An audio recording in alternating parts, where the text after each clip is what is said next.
yatim kan ada orang yatim kan ada orang yatim. Di sini kan anak so biayai ke apa lagi kok pemerintah Aceh ya. Kan kepada pemerintah Aceh melalui gugatan ini. Harapan supaya anak saya bisa mendapatkan pendidikan yang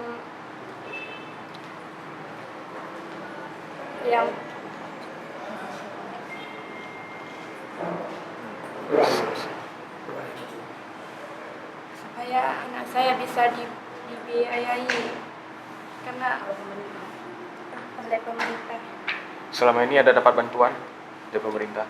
Tidak ada. Pasca meninggalnya suami ibu? Nggak ada. Ada benar.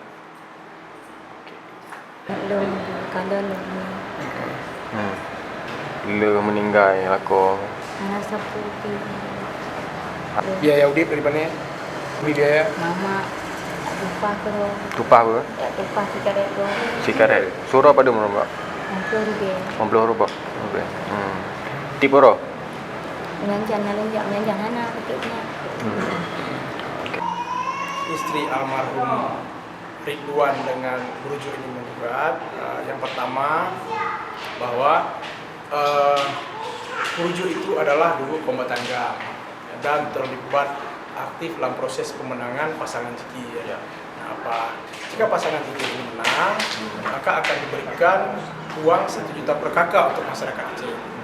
Nah, ini bagian dari upaya tersebut juga untuk menekan agar pemerintahan Zikir itu merealisasikan janji 1 juta per kakak.